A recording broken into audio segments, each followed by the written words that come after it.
Alright, Cardiff, one more thing. The Palestine movement can be said to be let down by every single power, from the BBC to the UK government and also to the Welsh government, and Eluned Morgan, First Minister of Wales.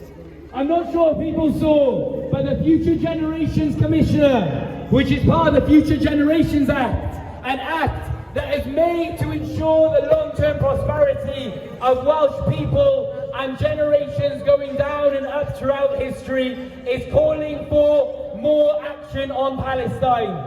The Future Generations Commissioner, in an open letter, said, Eluned Morgan, you need to do more for Palestine. They said you must call for an end of arming Israel, an end of arms to Israel. They also called for all humanitarian aid to be allowed into the country of Palestine and for Israel to stop blocking all access to that aid. What has Eluned Morgan done? Absolutely nothing. And instead, when Donald Trump was elected, issued a statement saying Donald Trump is not a racist. These are the people, this is the person who will be running the Welsh government. This is the person who will be making sure Reform UK get as many votes as possible. We must call them out, and the Future Generations Commissioner doing that is a historic step. To say to the government of Wales, you are not doing enough. To say to the government of Wales, you should. You cannot hide behind the idea that you do not have the power. You can work with the UK government to ensure Welsh voices are heard in Parliament, to ensure Welsh voices that are calling for an end, an absolute ceasefire, an end of arms to Israel are heard, but she is not doing that. That is why it's more important than ever to reject the notion that we are any different here. In Wales, in England, we are all part of the same system carrying out genocide. I'm not sure people saw, but Al Jazeera released an investigation that showed the RAF, the UK RAF, is carrying out about 50% of all reconnaissance missions over Israel and Palestine. That is over double the reconnaissance missions carried out by Israeli aircrafts. UK weapons are a big part of arming Israel, and not just the arms that we are sending to Israel, but our own RAF base in Cyprus that is not only being used to send arms from us, but for the USA to store their own weapons, by allowing them to send weapons also to Israel. We are not complicit in genocide, we are participants in genocide. We must be very clear about that, reject any idea that we are different in Wales, reject any idea that we are represented better by our leaders. They are all the same. They are the lapdogs of Western imperialism, and they serve Zionism, and we must tear the rug from underneath them. We must call for not only a ceasefire, but for the liberation of Palestine. A ceasefire is long gone. A ceasefire is long gone. We now call for the liberation of one-state, secular state in Palestine, and for Israel to no longer exist. Israel is a colonial entity that only seeks to dominate Palestinian lives. We call for a secular one state of Jewish people, of Muslim people, of Christian people, of atheist people. In fact, just what much of the Middle East was like before the West decided to invade it, starting all the way back in the 1900s. Today there was a video of aid, sugar and flour that got into northern Gaza. The aid got blocked by Israel for a long period of time, and then it went in. And it was sugar actually, and it was written on there in Hebrew, sugar. When the Palestinians opened these bags of sugar, they found sand. They found sand. Now, even with the ceasefire with Lebanon, firstly, every single day from the day of the ceasefire 3 days ago until today, Israel have been shooting, bombing and killing people. We have a clinic in Shib'a, which is right on the border of occupied territories in Lebanon, and some of our people, they were trying to go back home from the displacement centers all around Lebanon. When they got back to the border of their city, they got shot at and told you're not allowed to come back. Israel have taken a huge portion of Lebanese territory, and claim this is a ceasefire.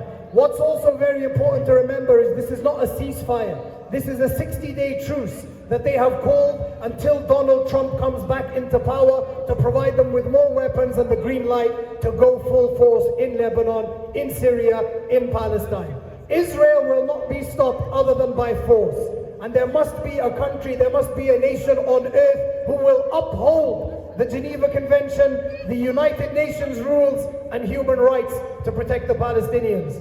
Sadly, yesterday when I watched that Norman Finkelstein on Piers Morgan, he said Gaza is no more. It will take 15 years to repair the damage done by Israel. But that would require cement to be allowed into Israel. Into Gaza. What will Israel say? That this cement is going to be used to make tunnels.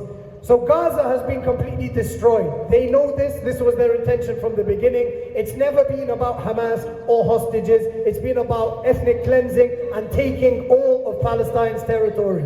And this, sadly, is the way that it's going. But it has to be stopped, and we can stop it. The people can stop it. More and more people, sadly, most people are oblivious to what's going on because it doesn't affect their children, it doesn't affect their loved ones, it doesn't affect the people that they care about. It's just some brown people thousands of miles away.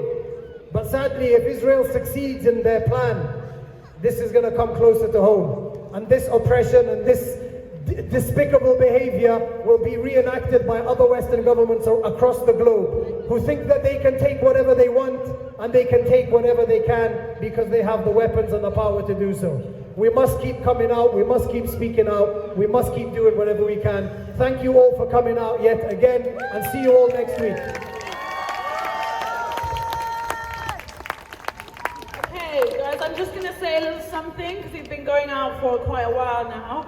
But building on what Hussein said earlier, I think there's a tendency from Welsh politicians to stay on the sidelines, to say that, you know, this complicity in genocide, the facilitation of genocide, is something for the UK government.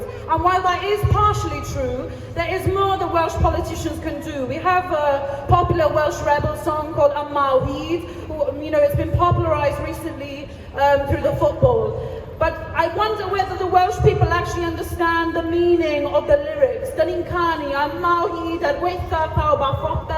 We are still here despite everyone and everything. And the same goes for Palestinians in Gaza. They will live on despite this genocide. We will continue fighting with them. But we also sing Gweithaf pob Dic Sion Dafydd. For those of you that don't know, Dic Sion Dafydd is a term that Welsh people use in primarily the 19th century for Welsh people who betray their heritage, for Welsh people who betray the values of Welsh people in support of the British establishment. To Eluned Morgan, you are Dic Sion Dafydd if you fail to stand with the Palestinian people. There is a reason that we have a strong sense of humanity, a strong sense of anti-colonialism in Wales, and it's because of our history. Wales was colonised by the British. We have since become some sort of side nation that no one takes any notice of. But we can change that if we decide to stand up together with colonised people across the world. The Welsh fight is a fight for the Palestinian people, it's a fight for Sudan, it's a fight for Congo. We all must work together. And on that note, I just want to do some announcements for next week. So next week on Saturday, the 7th of December, 3 to 7 p.m. at the South Wales Islamic Centre, Alice Street, Cardiff. We're doing our Hope for Her fundraiser for the women in Sudan. Okay, it's run by Cardiff for Sudan. You would all know that we regularly interchange our marches for Sudan because their fight is also a fight for freedom, okay? And then on the Sunday, another important event outside the museum steps, I believe from 6 p.m. onwards, we're doing a Reclaim the Night, which is a protest against the violence that women across the world know far too well, especially in Sudan. I mean, the rape that's happening across Sudan by militias is absolutely horrific, but we have the same rape crimes in this country with the police not doing anything about it. I think it's like less than 12% of rapists are convicted in this country. It's disgusting. So on 7 p.m. Sunday,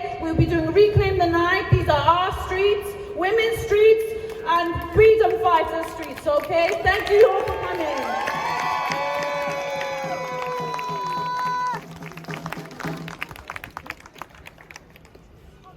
Next week, on Saturday, in light of the theme of women, we're